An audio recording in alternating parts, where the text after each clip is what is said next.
Hi everyone, and welcome to this PowerTeacher Pro tutorial.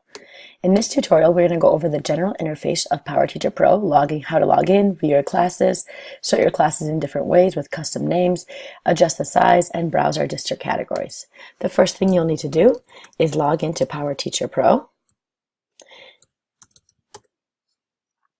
into PowerSchool. And from PowerSchool, you will be able to access your gradebook. Once you're logged into PowerSchool, instead of clicking on Launch Gradebook, which downloads an app, you just need to click right directly on PowerTeacher Pro on the very top. This will launch your gradebook. It's now web-based, so you do not need to load anything onto your computer at all. The first thing I'll have us look at is when you are on your home page of PowerTeacher Pro. On the very top, you're going to see your different classes. As soon as I drop that down, I can see all the classes that I have students enrolled in and that I am set as the teacher as. You can also view the different terms. However, note, if you are in a different term, you will have no classes in PowerTeacher Pro. They will be in the old gradebook. So you want to stay in 2018, 2019.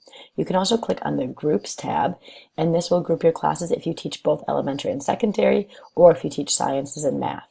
So you can choose how you want to view your classes here in this drop-down. If you're opening PowerTeacher Pro for the first time, you may have seen a screen somewhat like this, getting started. Here it shows you an overview of the main areas that you may need to click on, and we're going to go over some of these today. But if you close out of that, you can always get it back through this Getting Started guide. In addition, there's a Help button, which takes you to an external source where you can navigate through different videos, tips and tricks, and another guide to PowerSchool. The first activity I want us to try is to add some custom names for this. So maybe you don't want to see HR, P1, D2, you want to see your class first. So if you want to change how that looks, you can go into your settings and you can go into class descriptions. And here you can add a custom name. So maybe this is reading and it's section A. So you know maybe you teach 3 different readings and you want to make sure that you know which group you're going to be with. You can add a custom name to each of your classes. So I'll do one more for history here. Instead of SL11, maybe I want to say SL11 section A. So you can add a custom name. However, notice it still just changed this back end. In your settings, if you go to display settings, you can change how this is sorted. Instead, I want to sort by section number and course name. Once I change that and click Save, now I'm going to be able to see my subject first and my section instead of the day 1, day 2, which can be a bit confusing.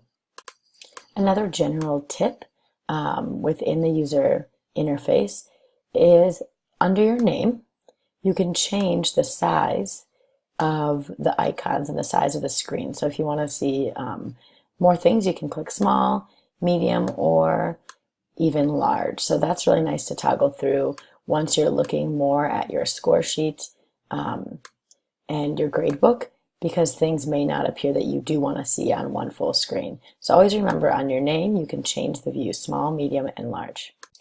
And the final place I want to navigate to show you in this general overview are our categories. So our school ASB will have 3 district categories: formative, summative, and diagnostic. You can see here a description of what each one is. Formative has a little description here. A summative has a description of what that is, as well as diagnostic. Every assignment that you enter will need to have summative, formative, or diagnostic tagged to it. These categories determine how our gradebook functions. So if you mark something as summative, it's going to count in the final grade. It's going to be published immediately. If you mark something formative, it will not count towards the final grade, but it will also publish to the students and parents immediately. If something is diagnostic, it won't count in the final grade, and it won't be seen by parents or students. So you have those 3 options. Note that when you're going to trend, if you only have 2 summatives and you want to look at a formative, you do have the option of going back into the assignment and changing from summative or from formative to summative so that it does count in the final grade. And that's your general overview of how to log in and navigate some of the basic features of setting up your PowerTeacher Pro.